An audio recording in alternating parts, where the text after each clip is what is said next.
Musta mga ka-viewers, napakagaling talaga nakaimbento nito para ito sa mga malalabong mata.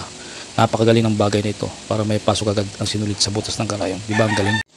Musta mga ka-viewers, ito na po, dumating na ang ating parcel para masubukan natin itong ating buksan na natin.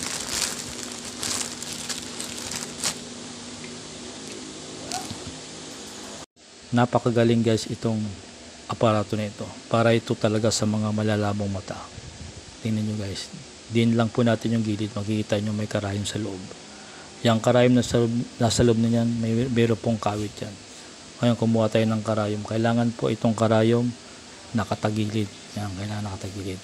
Yan, tsaka natin ididiin sa loob, kailangan makalabas pasok po yung karayom.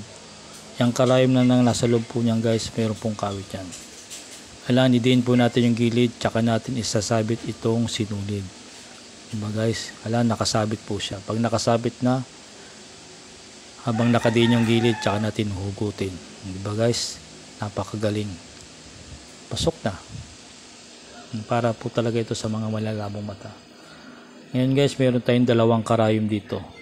May maliit at malaki. Susubukan natin yung maliit naman guys. Ngayon, susukatin ko ito sa pamamagitan ng dalawa kong kamay para may kumpara natin kung alin po dito yung malaki at maliit. Diba guys, napakalaki ng diferensya.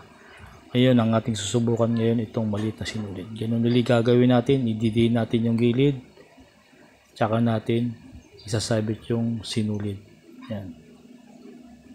Pasok po natin yung karayom na maliit. Yan. Tingnan nyo guys. Hugutin na po. Up, tsaka bibitawan. O, diba? Napakagaling. Malit na karayom po yan ang ginamit natin.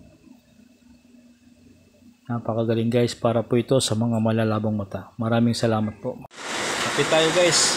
Maulan ngayon dito sa amin ngayon.